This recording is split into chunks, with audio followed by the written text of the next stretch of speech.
This is the web transcription service of the Royal Canadian Military Institute, welcoming you to Member Daughter Night for 2012, which took place on October 11th.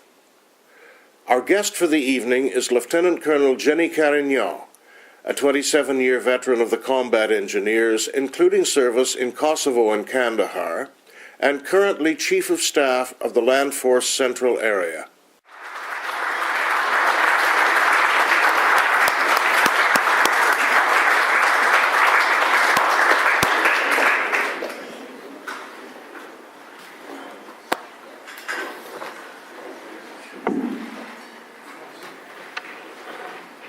Thank you, David. That was very kind. Ladies and gentlemen, good evening. The first thing I would like to do, if I may, and because I'm the guest speaker, I guess I'm allowed to do this, is to remove my shoes, because I won't be able to stand here for the next few minutes if I don't do that. And please, ladies, if you've got your 30-minute shoes on, go ahead.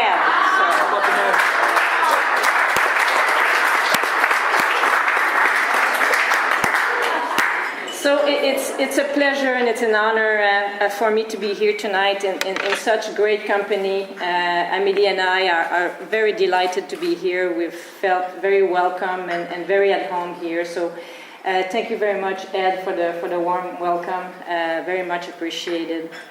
When I was invited to talk at this event this evening, I was given a lot of flexibility as to on the subject to develop. So when I learned that this was member-daughter dinner, the idea of talking about being a combat engineer while balancing family life came about. And wow, what a subject this is, the actual notion of balancing life and work and family all at the same time. It's a subject very much of our time. It is constantly showing up in discussions, papers, magazines, where very famous people give us tips on how, have a successful career along with family life. So I see many of you here will be, depending on where you are in your life, will be dealing with this at some point in time. Many of you are already dealing with this on a daily basis, and you are already doing a great job at it. So the question is, then what could I possibly have to offer? Certainly not advice or no tips. No, not at all. That's not where I'm going. What I'm offering to you tonight is simply an angle of attack. It's only one way that I have developed over the years from borrowing various ideas I liked from others or discarding the ones I did not like. So in fact, I would offer that balancing family and work is a journey. I never get it totally right, and I probably never will. We just have to keep working at it. The first thing I would like to do tonight is just go over what I do. And of course, the backdrop of this, a lot of pictures are from Afghanistan, but it's a good representation of what combat engineers do. Plus, we didn't have the digital technology, in the previous years, so, I couldn't put the pictures up on the screen. So I'm going to use Afghanistan as a backdrop, but I can, of course, discuss what we've done in Bosnia or in Israel at the same time if you wish. I do not think I could have picked a career that was as far away from what we think motherhood should be. Warfare and motherhood just don't seem to go together very well. Bless the innocence of the 17-year-old I was at the time, I had no idea what I was getting myself into. However, I was raised with the belief that I could do anything I chose to do, so I did. I joined as a combat engineer, which is one of the combat arms trade where there are very few women. So what does combat engineers do? So I'll just go over a few pictures here.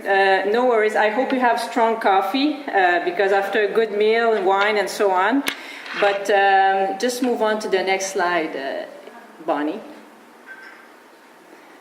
Okay, so engineers, we're all about, especially the combat engineers, making good ideas appear in real concrete state on the battlefield. And sometimes the initial idea does not necessarily look like what we actually see appear on the ground, but we do our best.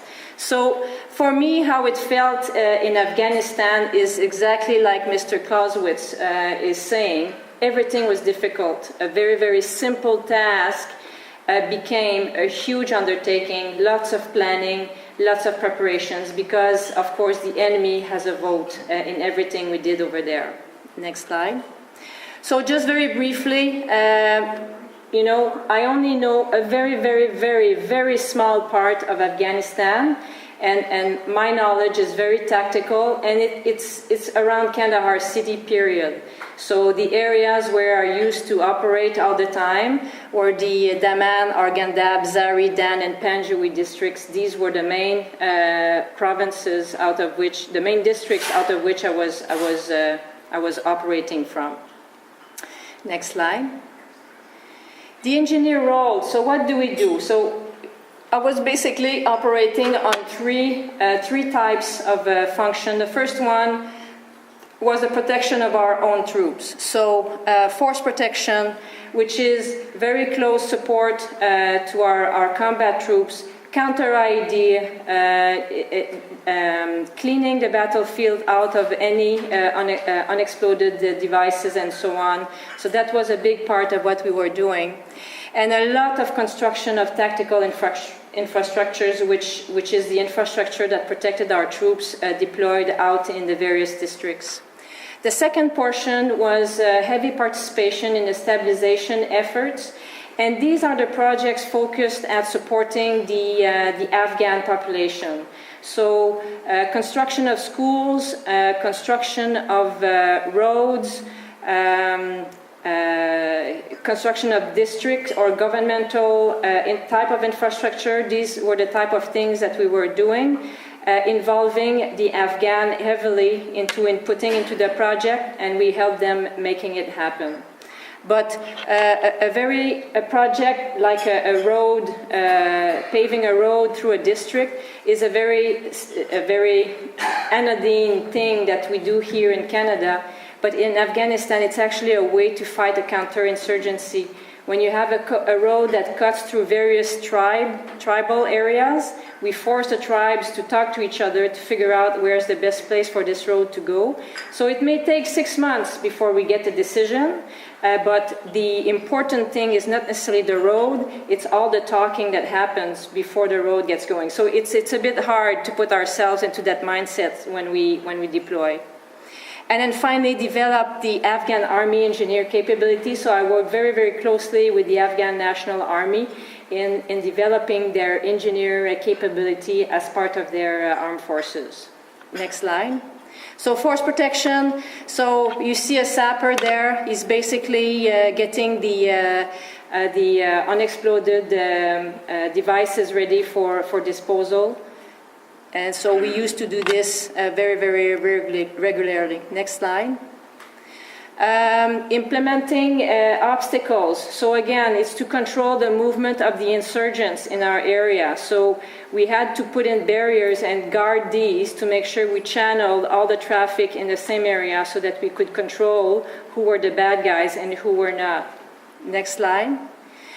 Bridging. So we had the suicide bomber exploding on the Tarnak Bridge here, which was on the main road leading to the Kandahar airfield. And this is our major resupply road. Very, very important that we kept this open. So we actually built an overbridge on top of it until an Afghan contractor could come in and actually fix the permanent bridge. So the bridge, our overbridge stayed in place for about 3 months. And then the Afghans came in and rebuilt a new bridge. Next slide. I had 40 teams of dog detecting explosives. So these guys were out and about on every patrols, and then help keep our soldiers safe by finding the devices before the devices found us. Next. And this is just one of the machines that we had that could detect the bombs by just driving over it. So the guy sitting in the cab there is a very, very brave guy because he knows what he's getting into. Next slide.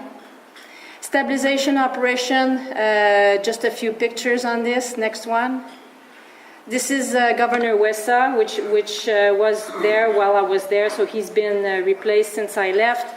But I was meeting regularly once a week with the governor, again, to look at what was his plan, and then we would meet with the district leaders after that, and then move the plans along in terms of infrastructure. So very, very busy on the stabilization effort. Next slide.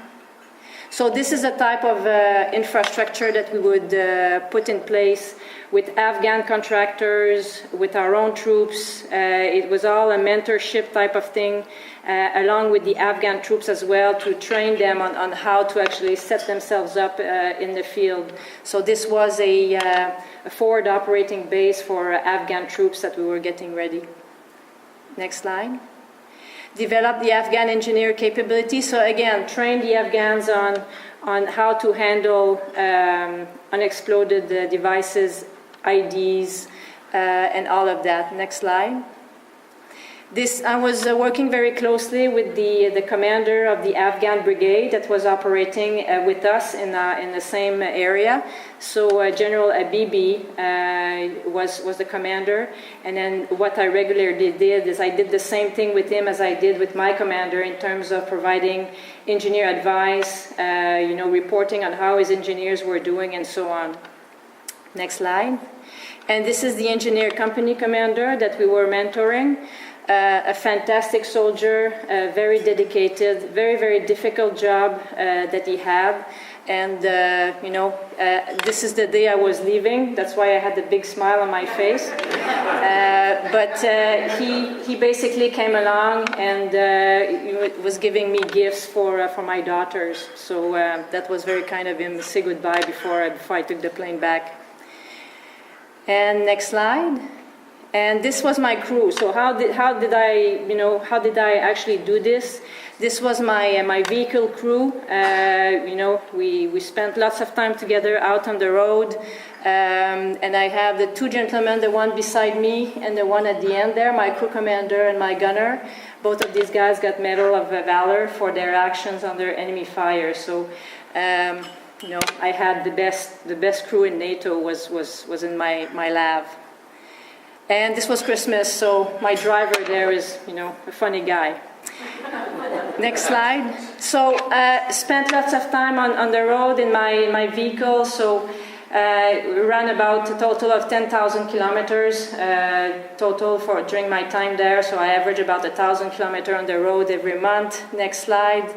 That's in the rural area. Next slide. Lots of patrols. We had to get to the various sites, and it's impassable by vehicle, so we actually had to go by foot. But it's also very important to have this contact with the local population, the local leadership, and all of that. And you can only achieve that by going in person. Next slide. And then again, more patrol. Next one. And all that at the same time as being mom. And this picture was taken as I was taking the plane to go over. So usually Valcartier, they organize a fun evening for the family, and then they put us on the bus, and off we go. So in a nutshell, that's about the Afghanistan part. It's also relevant to mention that career-wise, I never made any plans. I took things one step at a time. I explored options, and I seized opportunities as they came along.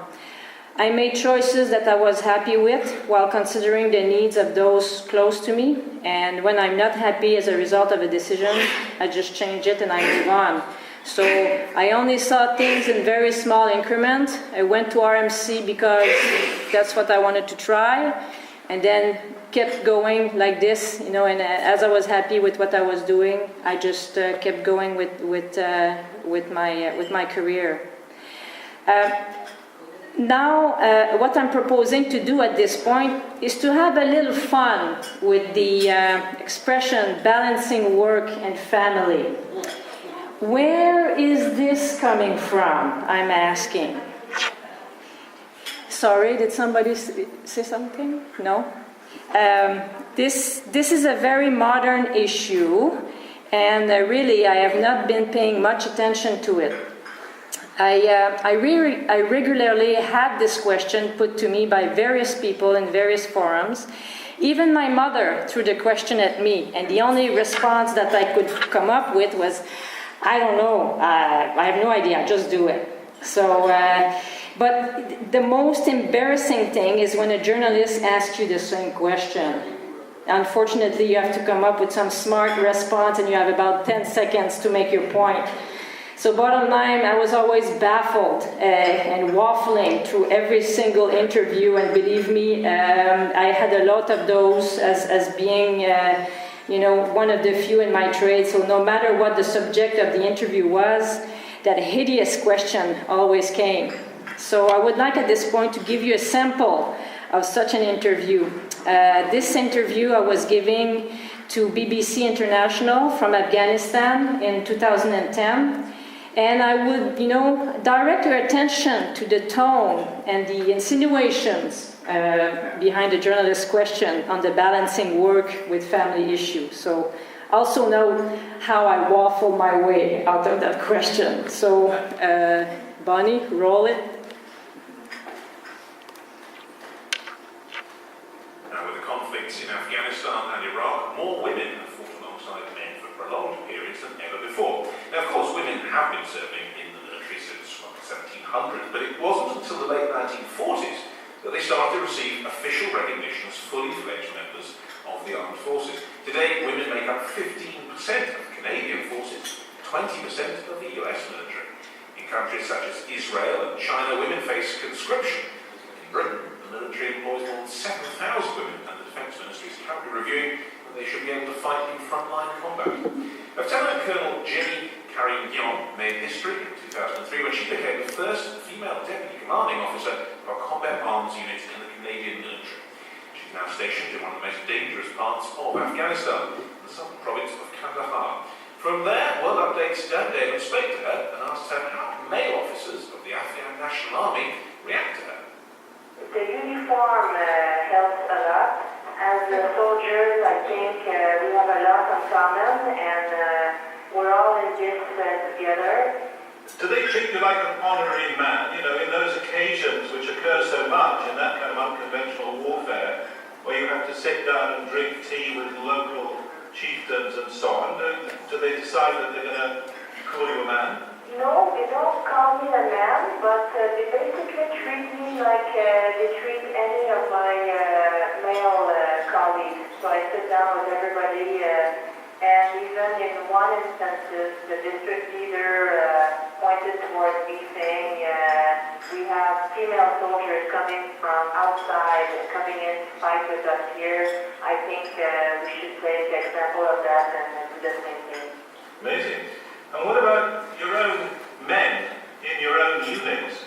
Do any of them have the attitude, I'm not taking orders from a woman?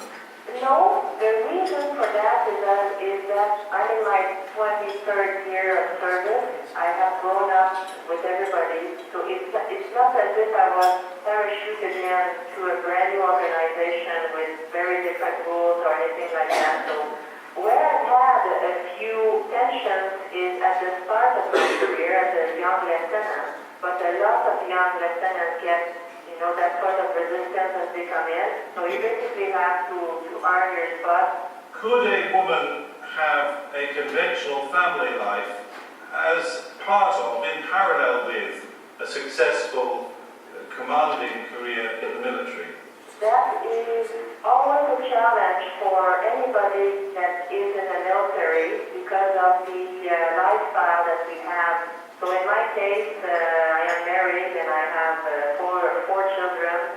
My oldest is 14 and my youngest is going to turn 3 at the end of the month. So yes, it's always a challenge, but again, to have a challenging career as well as a family life, and for me, it's part of my personality. So.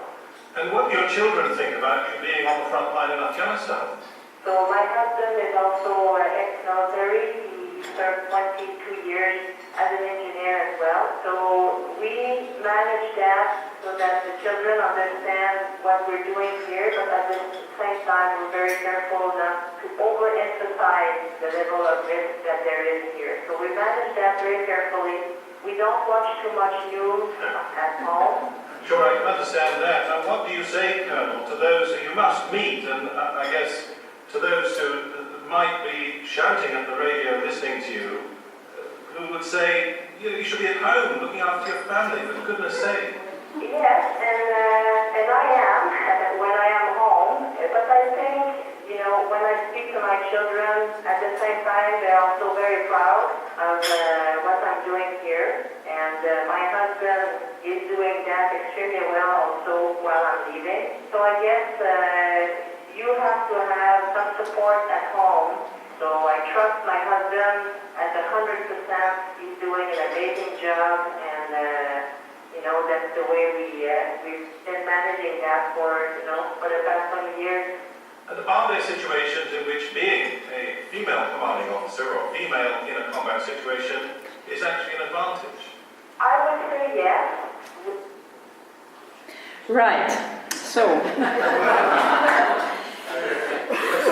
after in the interview, it was not planned, but he basically didn't believe me. So he wanted to talk to my husband. So about an hour after I hung up the phone, the public affairs officer was back in my office and he said, they want to talk to your husband. Oh, really? Okay, so no problem. So less than 12 hours later, they were knocking at my door in Quebec City at 6 o'clock in the morning. So Eric and I never had the chance to compare notes before they talked. So anyways, you'll see the result. I will play the rest of it towards the end. So back to my original question then. Where is the notion of balancing work with family coming from? When did we start getting interested into that? Is this a modern issue or not? I would argue absolutely not. My grandmother was a farmer's wife with 8 children, so she didn't have a career as we know it today, but my God, she worked darn hard. She had to balance work with family time. The kids did not get her undivided attention all day long. She was working out in the fields and doing the very tough physical work along with managing the household. If that is not balancing work with family, well, tell me what this is. And so it has been since the beginning of time. Really, what we're talking about is balancing survival activities while ensuring the well-being and development of our children so that they can become the best they can be. And not to forget, while achieving growth and self-accomplishment for the parents at the same time. When I conducted a few searches on this topic, I observed that the studies only went back to the 1970s. So which makes sense, post-World War II when the industry had to take women in, that would correspond to the arrival of more women in the workforce. So according to Statistics Canada, women with children composed 39% of the workforce in 1976. This number went up to 73% by 2009. However, today, women with children are still less likely to be employed than women without children. And they are still concentrated in traditional female occupations, and I think we all know why. So it would seem that the notion of balancing work with family was born with the arrival of more women in the workforce. And it remains just that. In most cases, it's a women's issue. My husband is rarely asked how he manages family with work. and when he is, it's only when he has told folks that I'm away for a prolonged period of time. So my male colleagues who are deployed with me all have children. They are never asked the how to manage work with family question. Don't get me wrong. The balancing act is a gender-free concept. However, I have come to the dreadful conclusion many years ago that somehow when mom is away from her kids doing great things, it is often equal to bad mom. In the present social construct, an absent mom is a bad mom, when the opposite is not necessarily true for a dad. My father-in-law worked all his life on the construction sites of La Grande in northern Quebec. He was away for months, then came home for a couple of weeks, and went back up north for many more months. My mother-in-law raised her 3 boys on her own. Never did it ever come to anybody's mind that he was a bad father, and he wasn't. So coming to these conclusions actually helped me in moving forward. I learned very quickly to discard comments that were not useful, often with the help of Eric, my very wise husband. And one anecdote I have about this one is that I was back from Bosnia on leave at home in Ottawa, so I was home for about 2 weeks. I was out in the backyard, having a chat with my backdoor neighbor, and she was on maternity leave, and she knew I'd been gone for 4 months, and so we're just having a casual chat in the backyard. And she made sure to tell me that, I'm on maternity leave and I'm staying home with my kids because it's absolutely crucial that mothers be home with their kids. Okay, that makes me feel extremely well. Thank you very much. I'm having a great day. Talk to you later. So I went back home and Eric overheard the discussion and he said, just take a step back here. And she was talking to try to convince herself she was doing the right thing. So you just be careful not to go down, that route, which is not necessarily the healthy one. So just keep going what you're doing. You're doing fine. Go ahead. So it helps a lot to have somebody that can give you a little pat in the back like this, and then support you, and then you keep moving along. I work for 4 reasons. People ask me sometimes, why are you doing? Why do you bother? Well, four reasons. If there's only one thing that is to be remembered from everything I say tonight, is first, I want to learn something. Second, I want to contribute to something that's bigger than me. Third, I want to make a difference, no matter how small that ends up being. And then finally, the less sexy one is that I have to learn a living, so we've got to pay the bill at the end of the day. So these are the 4 reasons why I'm doing this. But there's a few things I felt I had to do as I was piling on more stuff onto my agenda, and the most important one was to let go. For me, that meant accepting that not everything was going to be perfect. Doing my best will have just to be good enough. I had to become good at picking what's important and what is not. So if my son shows up to school with a pair that's 3 inches too short and a t-shirt that's 10 years old, no, I'm not very happy, but that's not really important in the big scheme of things. So that's what I mean by you got to pick your fight, and then, I had to become good at doing this. Now, not only did I have to decide what was important to me and what is not, but this also has to fit with my husband's choices as well. So what's not important to me may end up what's more important to him, and that's when the whole negotiation piece starts. So that may take a while to settle, understood, but it's absolutely crucial that the cards be put on the table.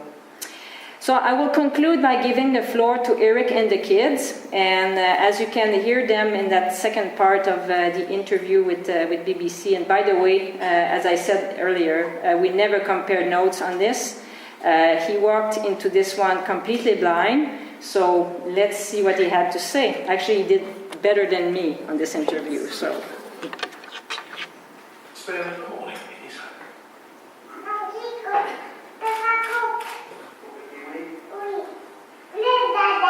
I'm Eric François. I'm the husband of Jennie Carignan, who's deployed in Afghanistan in Kandahar. And I'm just getting my kids ready to go to school this morning. Zach is 14 years old. Amélie is 11 years old. Yann is 9 years old. And Camille is 3 years old. Most people, when I tell them that my wife is in Afghanistan, and I tell them that I have 4 kids, their eyes open pretty wide, and they tell me, you're alone with the kids? I said, yes, but we have some help at home, and it works very well, the kids are good. My name is Amélie François, I'm 11 years old. My friends tell me that when I tell them that my mom's in Afghanistan, they say, aren't you sad? Don't you miss her? And I always I say yes because sometimes I really miss her and she's really brave and everything. It's something I really like.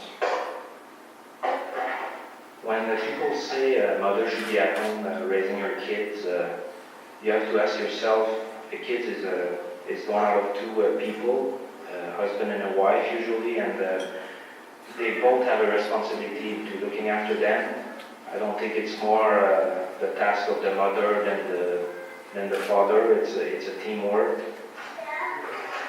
I try to make sure they're happy, and I try to keep them busy. Amélie does gymnastics 3 times a week. Zach does violin. He was in the cadets. Now he plays with his friends in the weekends.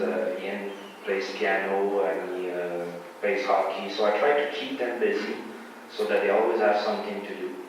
I think it keeps their mind occupied, and I think it's a better way of coping with it. I'm Ian Francois and I'm 9 years old. I feel a little bit sad because there's a lot of people dead and I don't want her to be dead. It's okay. Well, it makes me feel okay, but it's like something in my heart that is missing because my mom is in Afghanistan and my dad is still here, my family. We talked a little bit before Jennie left to them about what was happening in Afghanistan, but from when Jennie deployed, we stopped basically talking about it, just because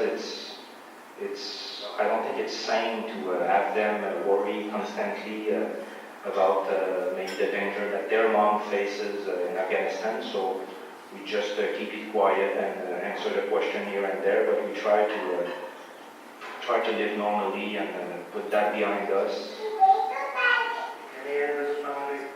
I do have one concern about Jennie getting gone, and I hope it's not going to happen, but when she deployed to the Golan, Ian was very young. He was around 2 years old, and it was very hard to build the relationship with him when she came back. And it was a little sad. I felt sad because Ian wouldn't go to see her mom, and he was always coming back to me. And I hope it's not going to happen with Camille this time. I think that's my biggest concern. First time I get to talk to her, I'm going to tell her that I love her, I missed her, and it's great to see her again. When I see the news or I hear people died in Afghanistan, it always hurts me. But I try not to think about Jennie. It's always in the back of my mind, but we live in a dangerous world, and if something has to happen, it's going to happen. So I really try to block it away and hope that everything is going to be fine and Jennie will come back with us in September. Maybe she'll bring back sometimes she'll bring back some present in Afghanistan. Maybe she'll bring back some, maybe I'll give her one. I think I think it builds good people or autonomous people. Without a mom, it's sure you have a big part missing, so I try to compensate a bit, but I can't do everything by myself, so they have to contribute to the family life a little more than they would if Jennie was here. So I think it builds them to be more independent later in life, and that's one of our goals as parents, to make sure that they can carry on in life and take care of themselves. Personal view.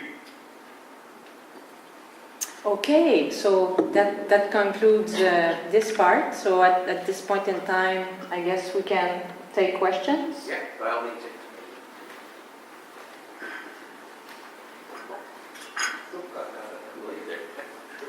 There we go. Ladies and gentlemen, I think at this time it's time to ask questions. Is there any questions from the audience? Would anybody like to pose a question? Yes, go ahead. Kim? What presents did you bring back for your children? I didn't have much time for shopping, unfortunately. So was. One microphone.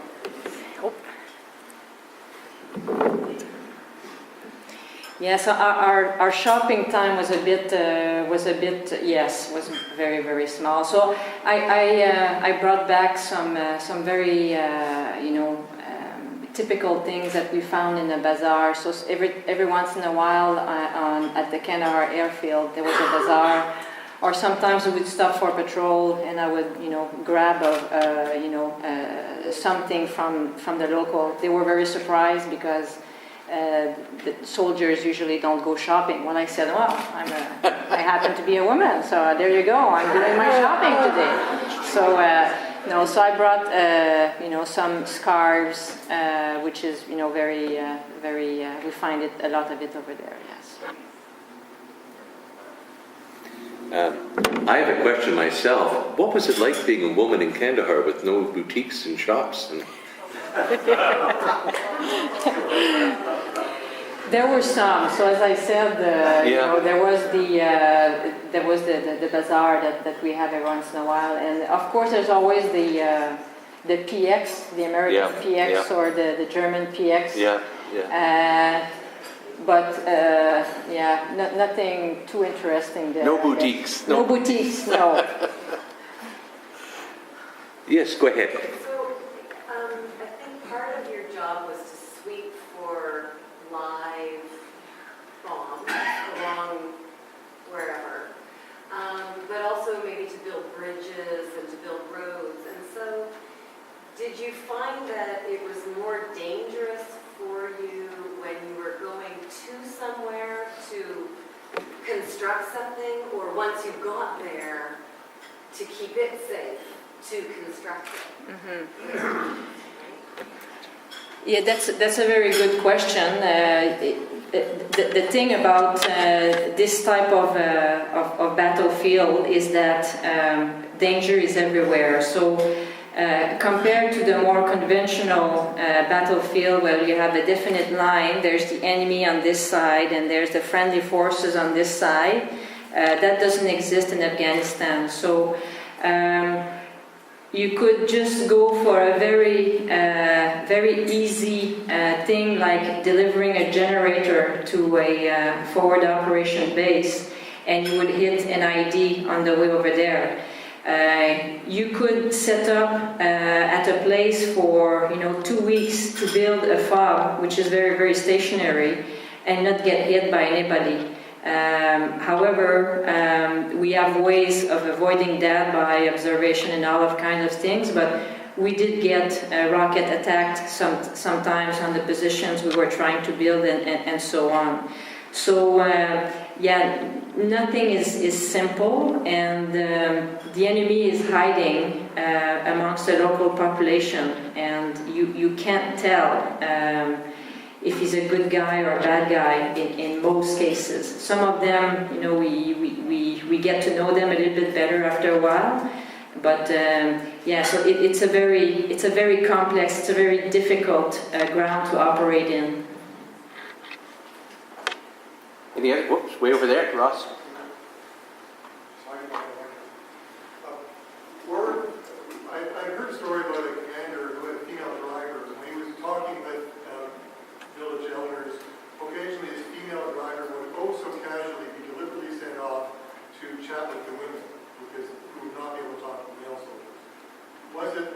practice or experience where female soldiers could actually be deployed because of their femaleness to have more access?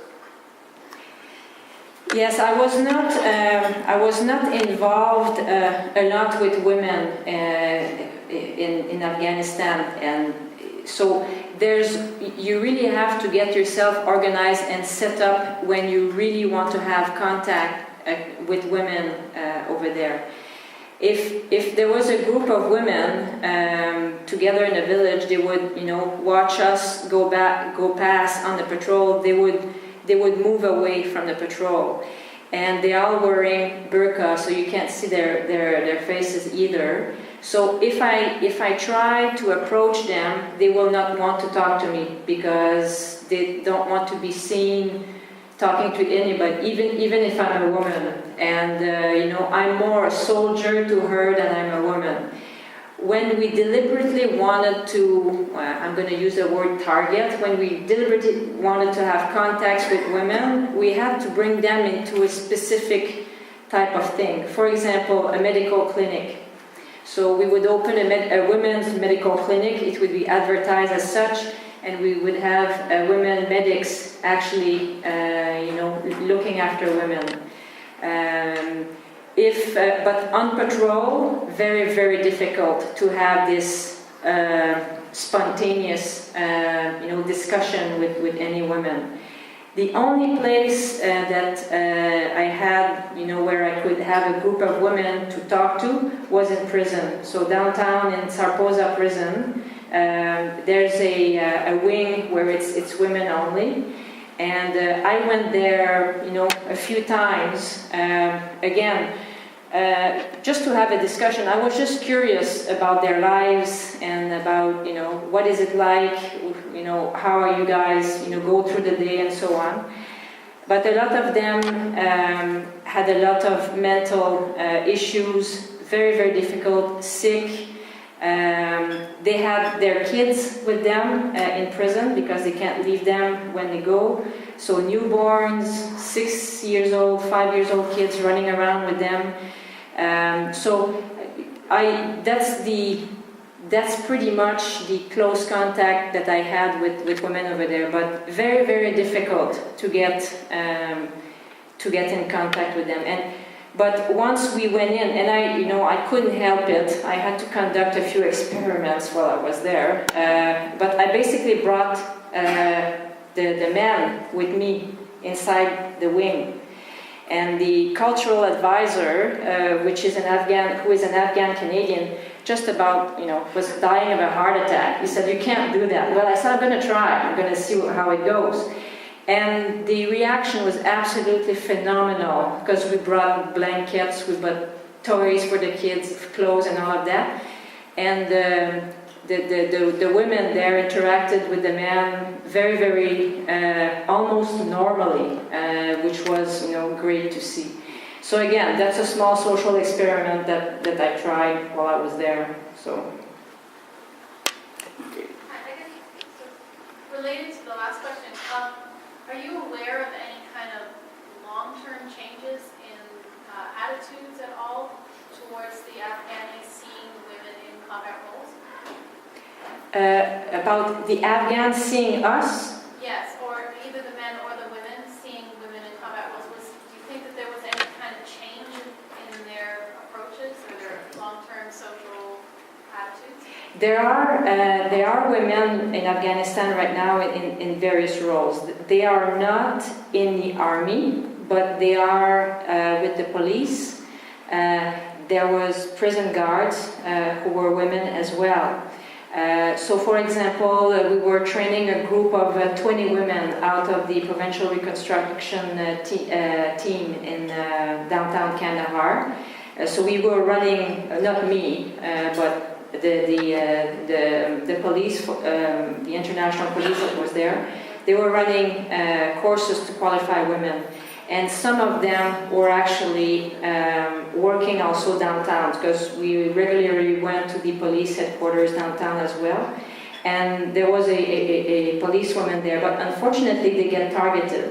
So one very famous woman, Afghan woman that was operating in Kandahar city, I can't remember which rank she was, but she was in charge of a division within Kandahar city. She got killed, so they have a poster of her, in front of the building there. So first of all, it's very tough, and they get targeted. Second, they don't have a good reputation. So if you're doing that kind of job, they kind of treat you like a, low-grade type of woman, not compatible with motherhood. So they're not very high in terms of, class and all of that. So reputation-wise, it's hard for women to join any security forces because of that aspect as well.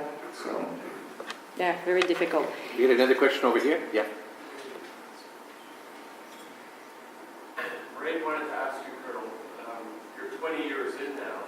Are you thinking about retiring or what you will do when you go home? You go back?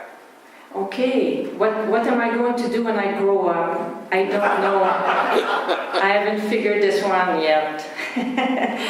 No, actually, I am in my 27th year now of service, and I've been enjoying very much everything I've done in the Army. I've had incredible opportunities. I've done things that I'm very proud of, and same with my family. This has created amazing opportunities for my families. The kids have studied in the U.S. for a couple of years, so we spent 2 years in Kansas with the U.S. Army. Great experience over there. So overall, very, very positive experience, and then Amélie will probably, keep me straight on this, but very positive experience for the family and myself and my husband as well.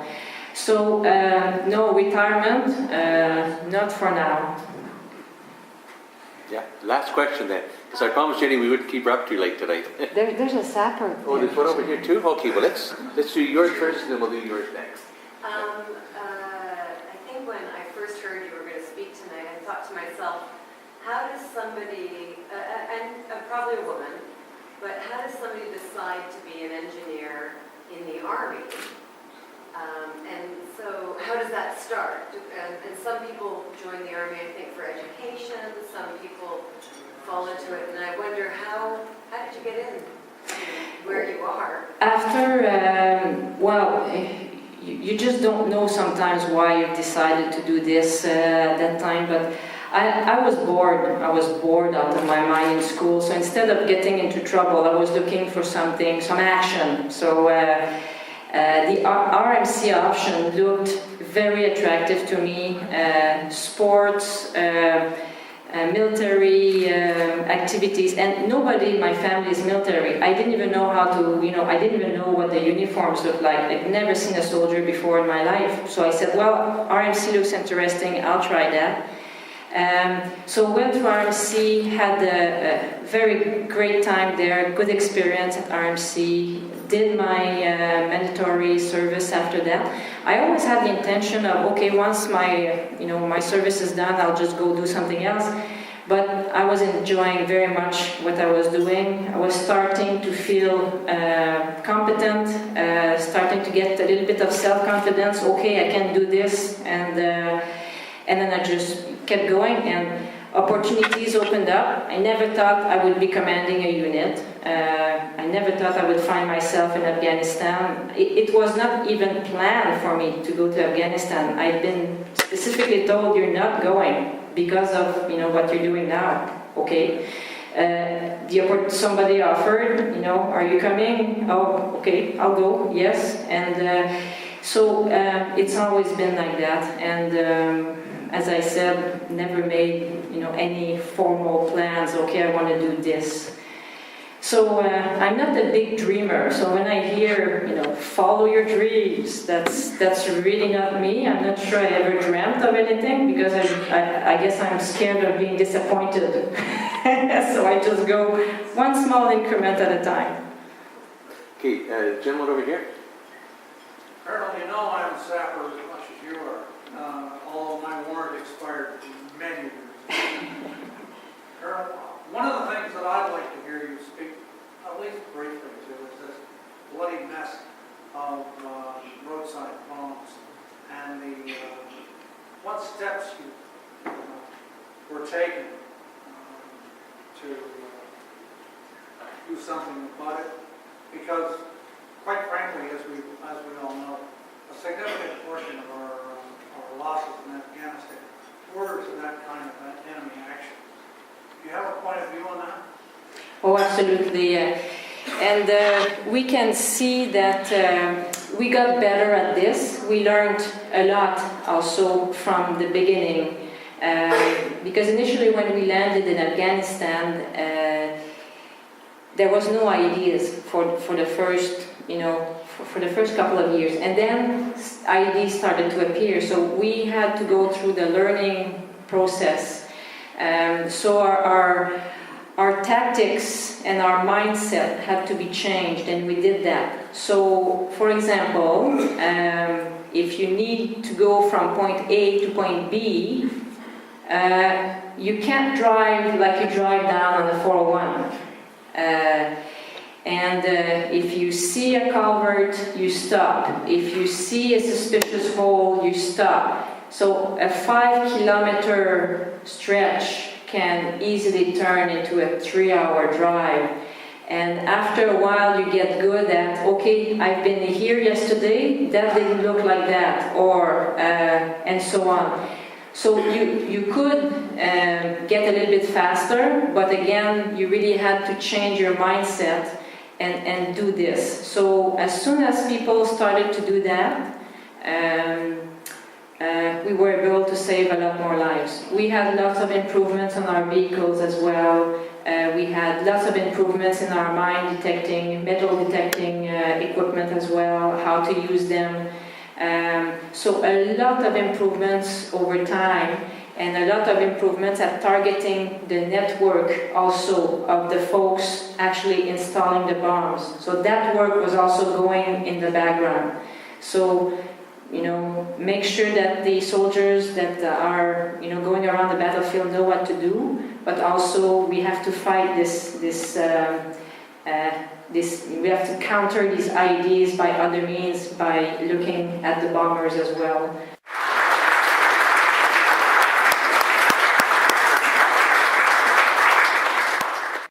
On behalf of the RCMI, this is Eric Morse saying thank you for listening to us today. Watch for announcements of future event transcripts, and we hope that you will be able to join us in person for our regular speakers events. Once again, thank you for tuning into our podcasts, and have a wonderful day.